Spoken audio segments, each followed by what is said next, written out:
జీవితంలో అన్ని నష్టపోతూ పరాజయము, నష్టము, ఓటమి, కన్నీరు, ఆ వేదన, రోగాలు, ఆ యొక్క కోర్టు కేసులు, ఇవన్నింటి ఎందుకు వస్తున్నాయంటే ప్రియమైన దేవుని బిడ్డరా, అపవాది నీ మీద పెట్టిన కాడి ప్రియమైన దేవుని బిడ్డరా. అయితే దేవుడు నీకు ఉదయం వాగ్దానం చేస్తుంది ఏంటిదంటే ప్రియమైన దేవుని బిడ్డరా, లేవియా కాండం 26వ అధ్యాయము 13వ వచనంలో, నేను మీ కాడి పలుపులను తెంపి మిమ్మల్ని నిలువుగా నడవజేసేదను. ఆమెన్, హల్లెలూయా.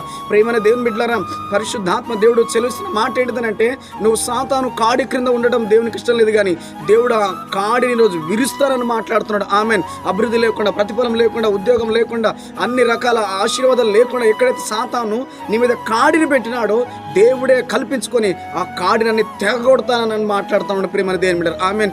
యేసు రక్షకుడు, యేసు పునరుద్ధానుడు, యేసు క్రీస్తు రక్తం ద్వారానే మానవులకు పాపక్షమాపణ ప్రియమైన దేవుని బిడ్డలారా. సాతాను నీపై పాపం అనే కాడి పెట్టాడు. ఈరోజు దేవుడు దాన్ని విర్రగొట్టి